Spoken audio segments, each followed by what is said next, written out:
મારી વાકલ માએ બે ઘડી વાતોલ શીવો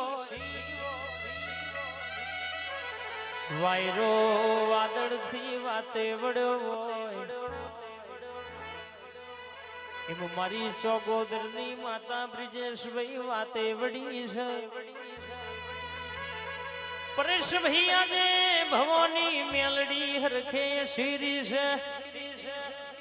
અને આજે માગું હોય ને કઈ ના દીવા વર્તા મેલી દેજો દુનિયાની વાતો હવારે પાડના પડાવું તો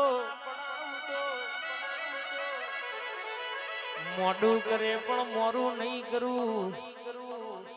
બોલી બોલીને રચું છે એવું પૂરું પાડ ના પાડી આલું તો મારી વાકલ માનું વેણ છે બાપોયા